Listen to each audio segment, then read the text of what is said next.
కేంద్రంలో బీజేపీ ప్రభుత్వం 29 లేబర్ కోడ్లను 4 కోడ్లుగా చట్టాలను 4 కోడ్లుగా తీసుకురావడం అనేది జరిగింది.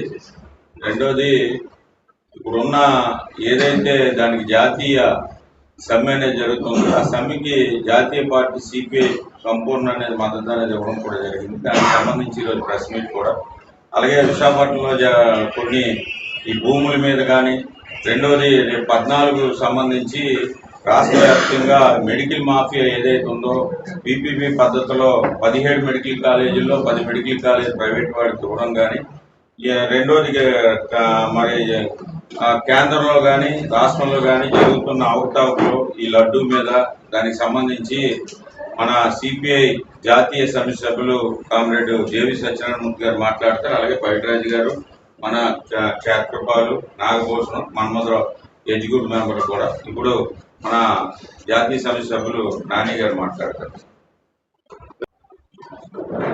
29 చట్టాలు కదా, 29 చట్టాల కన్నా ముందు ఐడి యాక్ట్కి సంబంధించి అది వచ్చింది. దాని తర్వాత మిగతా 29 కలిపి 3 స్మృతుల కింద మార్చారు. 30 పైగా ఈ చట్టాలన్నీ ఊరికనే వచ్చినాయి కాదు, ఎవరో దయాదాక్షిణ్యాలతో ఇచ్చినాయి కాదు. 2020లోనే భారతదేశంలో తొలి కార్మిక సంఘం ఏఐటిసి స్థాపించిన తర్వాత ఏఐటిసి నిర్వహించినటువంటి పోరాటాల ఫలితంగా బ్రిటిష్ ఇండియా గవర్నమెంట్ లోనే 1926లో ఇండియన్ ట్రేడ్ యూనియన్ యాక్ట్ వచ్చింది. దాని తర్వాత బ్రిటిష్ ఇండియా గవర్నమెంట్ లోనే చాలా చట్టాలు వచ్చాయి. అలాగే తర్వాత ఐడి యాక్ట్ కానీ, payment of bonus act, payment of wages act, minimum wages act, అలాగే వివిధ పరిశ్రమల్లో ఆయా రంగాలకు సంబంధించి కూడా ప్రత్యేకమైనటువంటి చట్టాలు, గనుల్లో పనిచేసే వాళ్ళకి ఒక చట్టం, పోర్టు డాక్లో ఉండే వాళ్ళకి, లేకపోతే జర్నలిస్టులకి విడివిడిగా వచ్చాయి. ఇప్పుడు వీటి నేషనలైజేషన్ లేవని ఆ పేరు చెప్పి ఈ పేరు చెప్పి వీటన్నిటినీ కలిపి 4 స్మృతులుగా మార్చారు. ఈ 4 స్మృతులుగా మార్చినటువంటి క్రమంలోనే జర్నలిస్టులని, డాక్ వర్కర్స్ని, అలాగే కాంట్రాక్ట్ కార్మికుల్ని, వీళ్ళందరినీ కలిపి ఒకే స్మృతి కింద తీసుకొచ్చారు. జర్నలిస్టులు చేస్తున్నటువంటి వృత్తి, లేకపోతే వాళ్ళు చేస్తున్నటువంటి పని, డాక్ వర్కర్లు చేస్తున్నటువంటి పని, కాంట్రాక్ట్ కార్మికులు ఎక్కడా సారూప్యత అన్నది లేదు. మరి ఈ క్రమంలో ఈ తీసుకొచ్చి మళ్ళీ వాళ్ళు చెప్తుందేంటి, మనుస్మృతి, స్మృతి, ఇటువంటి స్మృతులన్నింటినీ కూడా ప్రస్తావిస్తున్నారు. మనుస్మృతి భారతీయ సమాజాన్ని ఏ విధంగా విభజించిందో మనందరికీ తెలుసు. వీళ్ళు ఎంత మతం పేరుతోనే ఐక్యం చేయాలని చెప్పని ప్రయత్నం చేసినా మనుస్మృతి దగ్గరికి వెళ్ళేటప్పటికి మళ్ళీ భారతీయ సమాజం అంతా కూడా విడిపోయినటువంటి ఒక పరిస్థితి ఉంది. మీరు ఆ స్మృతుల్ని ప్రస్తావిస్తూ అసలు వృత్తి, మీరు చేస్తున్నటువంటి పని విభజన, ఆ క్రమంలోనే మనుస్మృతి ఏదైతే చెప్తుందో ఆ పద్ధతుల్లోనే ఉండాలి. ఇదంతా ఎప్పుడో మనం చేసే, ఇప్పుడు కొత్తగా ఈ చట్టాలు వచ్చాయనే పద్ధతుల్లో వాళ్ళు మాట్లాడుతున్నారు. అంటే మళ్ళీ సమాజాన్ని, భారతీయ సమాజాన్ని ముందుకు నడపడానికి ప్రయత్నం చేస్తున్నారా ఎన్డీఏ ప్రభుత్వం, లేకపోతే వెనక్కి తీసుకెళ్ళడానికి ప్రయత్నం చేస్తున్నారా అన్నది మనం గమనించాలి. ఇంకొకటి, ఏదైనా ఏ రంగానికి సంబంధించినటువంటి మార్పులు, ప్రధానమైన మార్పులు చేసినప్పుడు ఆ రంగం ఎవరికైతే దాని ప్రభావం, ఎవరి మీద అయితే దాని ప్రభావం పడుతుందో వాళ్ళతో సంప్రదించిన తర్వాత తీసుకొని రావాలి. అలా కాకుండా రైతులతో ఎటువంటి సంప్రదింపులు చేయకుండా రైతులకు సంబంధించి చట్టాల్ని తీసుకొచ్చారు. దాని మీద మనందరికీ తెలుసు చరిత్ర. ఢిల్లీ భారత రాజధాని చుట్టూ రైతులు వచ్చి ఆందోళన చేసినటువంటి పరిస్థితి. దాంతో మళ్ళీ మొదటిసారి ఈ ప్రభుత్వం ఆ చట్టాలను వెనక్కి తీసుకుంది. ఈరోజు కార్మికులకి సంబంధించి, దేశంలో శ్రమశక్తికి సంబంధించి చేస్తున్నటువంటి ఈ మార్పులకి సంబంధించి ఎక్కడ చర్చ జరపల. మామూలుగా అయితే ఆంగ్లంలో స్టేక్ హోల్డర్స్ అంటారు. అటు పరిశ్రమ యజమానులతో కానివ్వండి, కార్మిక సంఘాలతో కానివ్వండి, ఎక్కడా చర్చ జరపల. అలా ఇంకో దుర్మార్గమైన అంశం ఏంటంటే, నరేంద్ర మోడీ ప్రధానమంత్రి అయిన దాకా ప్రతి సంవత్సరం ఇండియన్ లేబర్ కాన్ఫరెన్స్ జరిగింది. 46 సార్లు స్వతంత్రం వచ్చిన తర్వాత దాన్ని నిర్వహించారు. నరేంద్ర మోడీ ప్రధానమంత్రి అయిన తర్వాత 2015లో మాత్రమే జరిగింది.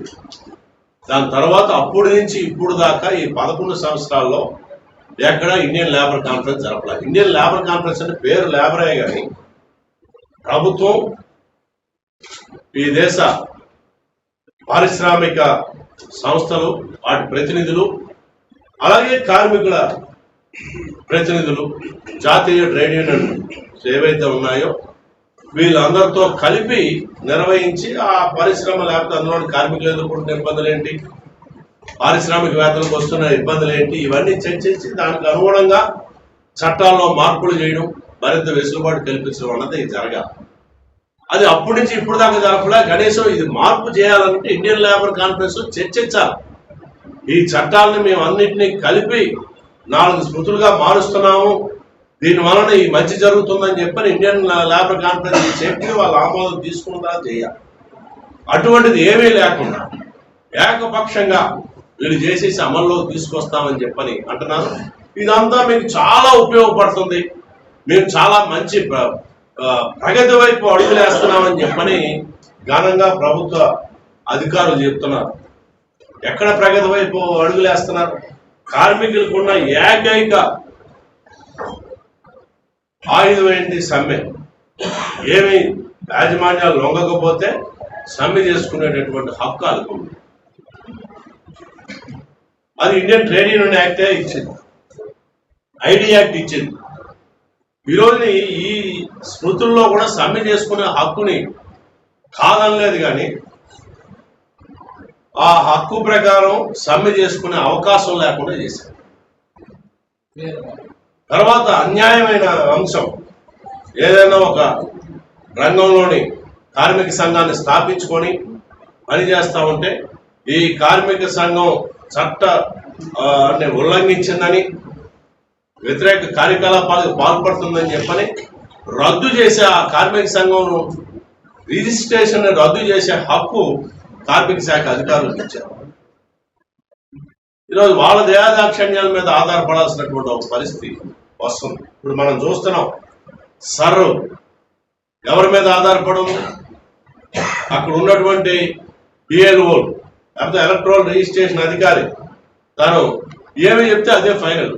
దాంతోనే కదా లక్షలాది మంది ఓటర్లు బతుకున్నా కూడా వాళ్ళు లేరు, ఇక్కడ నివాసం ఉండడం లేదు, లేకపోతే మరణించారని చెప్పని వాళ్ళు నమోదు చేసిన తర్వాత తిరిగి ఆ ఓటర్ ప్రత్యక్షంగా అక్కడికి వెళ్ళినా కూడా ఆఖరికి అమర్త్ హుసేన్ లాంటి నోబెల్ లారెట్ను కూడా నువ్వు మా ముందు హాజరుగా నీ ధృవీకరణ, మనిషి హాజరైతే కాదు, అలా ఆయన బతుకున్నట్టు సర్టిఫికేట్ కూడా తెచ్చుకొని నేను బతికే ఉన్నానని చెప్పుకునేటటువంటి ఒక దుస్థితి ఏదైతే వచ్చిందో ఆ పద్ధతుల్లో ఇందులో కూడా కార్మిక శాఖ అధికారులకి ఆ సంఘాన్ని రద్దు చేసేటటువంటి హక్కుని ఇవ్వడం అంటే ఇది ట్రేడ్ యూనియన్ ఉద్యమాన్ని దేశంలో పూర్తిగా లేకుండా చేసి పూర్తిగా పారిశ్రామిక అధిపతులకి, పెట్టుబడిదారులకి మొత్తాన్ని అప్పచెప్పాలి. కార్మికుల శ్రమశక్తిని మేము గుర్తిస్తున్నాం. ఇప్పుడు ఏదైనా ఉంటే కొత్తగా గిగ్ వర్కర్స్ అని వస్తున్నారు, మనకి తెలుసు. జొమాటో, స్విగ్గీ, ఇప్పుడు బ్లింకిట్, లేకపోతే ర్యాపిడో, ఇటువంటి అన్నింటిలో వాళ్ళకేం చట్టాలు వర్తించు, వాళ్ళకు చట్టం తెచ్చాం, వాళ్ళకు సామాజిక భద్రత కల్పిస్తున్నాం అని చెప్పని చాలా ఘనంగా ఆ మాటలు చెప్తున్నారు తప్ప ఇప్పుడు దాకా ఉన్నటువంటి చట్టాలను ఏ పద్ధతిలో మేము హరిస్తున్నాము, ఇవన్నీ లేకుండా చేస్తున్నాం అనే మాట అంటాం. ఒకసారి సమ్మె చేయాలని అంటే వాళ్ళ డిమాండ్ల మీద కార్మికులు వాళ్ళు ముందు బ్యాలెట్కి వెళ్ళాలి. బ్యాలెట్ అనుకూలంగా వచ్చిన తర్వాత వాళ్ళ డిమాండ్ల మీద సమ్మె నోటీసు ఇచ్చిన తర్వాత ఇప్పుడు దాకా లేబర్ డిపార్ట్మెంట్ కలగజేసుకోవచ్చు. లేబర్ డిపార్ట్మెంట్ కలగజేసుకొని 2 పార్టీల్ని సంప్రదించి ఒక ఒప్పందానికి వస్తే 12(3) అగ్రిమెంట్ చేస్తాం. ఇద్దరి మధ్యన రాజీ కుదరలేదు అనుకుంటే 12(4) కింద నమోదు చేసి గవర్నమెంట్కి రిఫర్ చేస్తాం. ఈలోగా సమ్మె చేసుకున్నా సమ్మె చేసుకోవచ్చు, దానికి ఏమి ఆటంకం లేదు. గవర్నమెంట్ కూడా ఈ 12(4) కింద వాళ్ళకి వచ్చిన దాన్ని పరిశీలన చేసి ఇందులోని న్యాయం ఉందని చెప్పని వాళ్ళు భావిస్తే దాన్ని లేబర్ కోర్టుకి గవర్నమెంట్ పంపిస్తారు, లేబర్ కోర్టు తెలుస్తుంది ఇక్కడ యాజమాన్యం ఏమంటుంది. ఇప్పుడు అటువంటి ఏమీ లేకుండా దానికి కూడా ఎన్నాళ్ళు ఒకసారి కన్సిలేషన్లోకి అడ్మిట్ చేసిన తర్వాత 3-4 వాయిదాలకు మించి ఇవ్వడానికి లేదు. వెంటనే అది 12-3 కానీ 12-4 కానీ చేసి దాన్ని క్లోజ్ చేయాలి. కానీ ఇప్పుడున్న దానిలో ఒకసారి కన్సిలేషన్లో అడ్మిట్ చేసిన తర్వాత ఎన్నాళ్ళైనా దాన్ని కొనసాగించవచ్చు. ఆ వివాదం కన్సిలేషన్లో ఉన్నంత కాలం సమ్మె చేయడానికి వీల్లేదు. కార్మికులు సమ్మె చేస్తే అది చట్ట వ్యతిరేక సమ్మె అయి ఆ నాయకుడిని అరెస్ట్ చేయొచ్చు, అదేవిధంగా కార్మికుల మీద ఫైన్ వేయొచ్చు, దాంతో పాటు ఆ యూనియన్ రిజిస్ట్రేషన్ కూడా రద్దు చేసేటటువంటి ఒక పరిస్థితి దాన్ని కల్పించారు. మరో పక్కన ప్రైవేటైజేషన్ చేస్తూ ఇస్రో లేకపోతే ఆటమిక్ ఎనర్జీ మొన్న జరిగినటువంటి పార్లమెంట్ లో ఆటమిక్ ఎనర్జీ రంగంలో కూడా ప్రైవేటు వ్యక్తుల్ని ప్రత్యేకించి అదానీ లాంటి వాళ్ళని ఆహ్వానించడానికి అన్ని రకాలుగా చట్టాలు సవరణ చేసేసి ఇవన్నీ చాలా కీలకమైన రంగాలు ప్రభుత్వ ఆధ్వర్యంలో దేశ రక్షణకి ఉపయోగపడే రంగాలు కాబట్టి ఈ రంగాల్లో యూనియన్లు నిర్వహించుకునే అవకాశం లేదని చెప్పని చేసేసారు. ఇప్పుడు వాటన్నిటినీ ప్రైవేట్కి ఇచ్చేస్తున్నారు. అంటే ప్రైవేట్కి ఇచ్చి అడ్డుగోలుగా అక్కడ కార్మికుల శ్రమను దోచుకునేటటువంటి అవకాశాన్ని ఈరోజు పెట్టుబడిదారులకి లేకపోతే అదానీలకి అంబానీలకి ఇచ్చేటటువంటి పద్ధతుల్లోనే ఈ కార్మిక స్మృతులన్నీ వస్తున్నటువంటి పరిస్థితి ఉంది. అందుకనే భారత కమ్యూనిస్టు పార్టీగా నుంచి కార్మిక హక్కుల కోసం పనిచేస్తూ ఉంది, వాటి సాధన కోసం పనిచేస్తూ ఉంది. ఈ క్రమంలోని ఈ దేశంలో ఒక బిఎంఎస్ మినహా మిగతా కార్మిక సంఘాలన్నీ కలిపి ఐక్యంగా రేపు 12వ తారీఖు జరుగుతున్నటువంటి జాతీయ సమ్మెకి సంపూర్ణమైన మద్దతు ఇవ్వడమే కాదు, ప్రత్యక్షంగా కూడా ఆ సమ్మెలో పాల్గొనాలని చెప్పి నిర్ణయం చేస్తాం. ఆ సమ్మెలో పాల్గొనడం జరుగుతుంది. ఇంకా ప్రధానంగా ఇంకొక అంశం ఏంటంటే కేంద్ర హోంశాఖ మంత్రి గారు ఆపరేషన్ కగారు అదంతా నిర్వహిస్తా ఉన్నారు. అలా కమ్యూనిజం అన్నది లేకుండా చేయాలి ఈ దేశంలో. కమ్యూనిజం అన్నది లేకుండా చేయాలంటే నువ్వు చైనాతో ఏమి సంబంధాలు పెట్టుకోక, క్యూబాతో ఏమి సంబంధాలు పెట్టుకోక, వియత్నాంతో ఏమి సంబంధాలు పెట్టుకోరు. అలాగే ఇతర దేశాల్లో కూడా మార్క్సిస్ట్ భావజాలంతో పనిచేసేటటువంటి ప్రభుత్వాలు ఉన్నాయి, లేకపోతే వాళ్ళ భాగస్వాములుగా ఉన్నటువంటి ప్రభుత్వాలు ఉన్నాయి.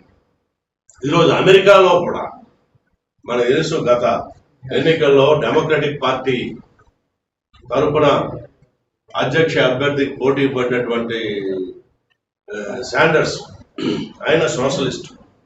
ఇప్పుడు న్యూయార్క్ మేయర్గా ఎన్నికైనటువంటి మందాని సోషలిస్టు. ఇవన్నీ ఎక్కడి నుంచి వచ్చాయి? మార్క్సిజం నుంచే వచ్చాయి. కమ్యూనిజం అన్నది ప్రపంచంలో ఈరోజు పెద్ద చర్చ జరుగుతుంది. ఒకప్పుడు యుఎస్ఎస్ఆర్ ఉండేది, ఇప్పుడు లేదు. అది అప్పుడు ఉన్నప్పుడు సామాన్య ప్రజలు ఏ విధంగా జీవించారు, ఇప్పుడు అది పతనమైన తర్వాత అక్కడ ప్రజల యొక్క సామాన్య ప్రజల యొక్క స్థితిగతులు ఏ విధంగా ఉన్నాయి. నేను చైనాకి సంబంధించి మనం సోషల్ మీడియాలో కానీ తీస్తే యూరోపియన్స్, అమెరికన్స్ చాలా రీల్స్ తయారు చేస్తున్నారు. చైనాని ఇప్పుడు దాకా పెద్ద భూతంలాగా చూపించారు. ఇంతకు ముందు కూడా USSR not behind iron curtain, ఇనప తెర ఉంది, ఇనప తెర వెనకాల ఏం జరుగుతుందో ఎవరికి తెలియదని చెప్పని మాట్లాడేవారు. ఇప్పుడు అవన్నీ ఏమి జరుగుతున్నాయి వాళ్ళే చెప్తున్నారు. చైనా అక్కడ చెల్లిస్తున్నారు. రిజిస్ట్రేషన్ అప్పుడు రోడ్ ట్యాక్స్ అన్న, అక్కడ ఏ వాహనం కొన్నా దానికి రోడ్ ట్యాక్స్ కడుతుంది రోడ్ల మీద తిరగడానికి. ఇవి చాలన్నట్టు ఇప్పుడు టోల్ ట్యాక్స్. టోల్ అన్నది ఇంతకుముందు ఎలా ఉండేది, ఒక రోడ్డో లేకపోతే ఒక బ్రిడ్జో నిర్మాణం చేస్తే దానికి అయినటువంటి ఖర్చు తిరిగి వచ్చిన తర్వాత దాన్ని తీసేసేవారు. ఇప్పుడు అలా కాదు, అది నిరంతరం వసూలు చేస్తాము, తర్వాత దాన్ని పెంచుకుంటూ పోతాం. ప్రతి సంవత్సరం టోల్ ట్యాక్స్ని పెంచుకుంటూ పోతామని చెప్పని. ఇదేదో ఇప్పుడు దాకా జాతీయ రహదారులకే వర్తించేది, ఇప్పుడు జాతీయ రహదారుల నుంచి రాష్ట్ర రహదారులకి మొదలైతే చంద్రబాబు నాయుడు గారికి ఈ ప్రైవేటీకరణ అంటే చాలా అభిమానం అయిపోయింది. మరి ఆ క్రమంలోనే మన జిల్లా ఈరోజు అన్న స్థానిక సంస్థలకు కూడా సెస్లోంచి వాటిలోంచి డబ్బులు వస్తాయి. ఆ పనులు చేయకుండా మీరు ఈ పనులు చేయడం అన్నది సరైనది కాదని చెప్పని మేము భావిస్తున్నాం. దాని మీద కూడా మేము ఈ నగర స్థాయిలోని ఒక ఉద్యమాన్ని ప్రారంభించాం. ఇక చివరిది ఈ రోజుని టీవీలు చూడాలన్నా పత్రికలు తిరగేయాలన్నా కూడా ఒక యావగింపు కలిగేటటువంటి పరిస్థితిలో ఉంది. ఇప్పుడు తిరుపతి లడ్డు దేవుడు ప్రసాదం మాకు నమ్మకాలు ఉన్నాయో లేదో పక్కన పెట్టండి. దేవుడు ప్రసాదం అంటే మేము కూడా కొంచెం జాగ్రత్తగానే దాన్ని వినియోగిస్తాం. అలాంటిది తిరుపతి లడ్డు పట్ల ప్రజల్లో ఒక అసహ్యం కల్పించేటటువంటి పద్ధతుల్లో ఈరోజు అధికార కూటమి వ్యవహరిస్తాం. కల్తీ జరిగింది తప్పనంటే కానీ ఇక రోజు దాని మీద పత్రికల్లోని టీవీల్లోని రోజు దాని మీదే చర్చలు పెట్టి ఆఖరి తిరుపతి దర్శనానికి వెళ్ళినా కూడా లడ్డు కొనుగోలు చేయకుండా వచ్చేయాలి మనం అని చెప్పనేటటువంటి ఒక పరిస్థితి కల్పిస్తాం. మీకు దేవుడి మీద భక్తితో చేస్తున్నారా, లేకపోతే దీన్ని రాజకీయంగా ఉపయోగించుకొని లబ్ధి పొందాలని చేస్తున్నారో కానీ భక్తుల యొక్క మనోభావాలను దెబ్బతీసేటటువంటి పద్ధతుల్లోనే దీని మీద చర్చ జరుగుతూ ఉంది. అది ఎవరో హయాంలో జరిగింది, ప్రధాన అధికార కూటమి కానివ్వండి, ప్రధాన ప్రతిపక్షం మధ్యన కూడా ఇది మీ హయాంలోనే జరిగిందని ఒకడంటాడు, కాదు నువ్వే చేసావు, దాన్ని ఎక్కడెక్కడ ఏవేవి మూలాలు ఉన్నాయి వీళ్ళు అంటారు. అది దర్యాప్తు సంస్థలు ఏవో దర్యాప్తు చేస్తాయి, వాళ్ళకి అప్పచెప్పండి, వాళ్ళు దాన్ని చూసుకుంటారు, చట్టం దాన్ని పని చేసుకొని పోతుంది. ఇప్పుడు అధికార కూటమిలో వాళ్ళు ఎవరైనా తప్పులు చేశారంటే మేమేమి ఎవరో అతిథులు కాదు, ఎక్కడ చర్చ జరపం. ఇప్పుడు ఒక ఎమ్మెల్యే కూటమిలో భాగస్వాములుగా ఉన్నటువంటి ఒక పార్టీ ఎమ్మెల్యే మీద లైంగిక వేధింపులకు సంబంధించి ఎక్కడా చర్చ లేదు. అది సమాజానికి ఎంత నష్టం కలగజేస్తుంది. మహిళలకి, సమాజంలో సగం ఉన్నటువంటి మహిళల పట్ల ఆ కూటమిలో భాగస్వామిగా ఉన్నటువంటి రాజకీయ పక్షానికి చెందినటువంటి ఒక ప్రజాప్రతినిధి ఎలాగ వ్యవహరించాడు, ఆ మహిళల మనోభావాలు దెబ్బతినవా, దానికి సమాధానం చెప్పాల్సినటువంటి బాధ్యత ఆ పార్టీ అధినేతకి లేదా? ఇవన్నీ మాట్లాడకుండా ఎంతసేపు లడ్డూతోనే చర్చలు పెట్టి ప్రజల దృష్టిని పక్కకు మళ్లించేటటువంటి పద్ధతుల్లో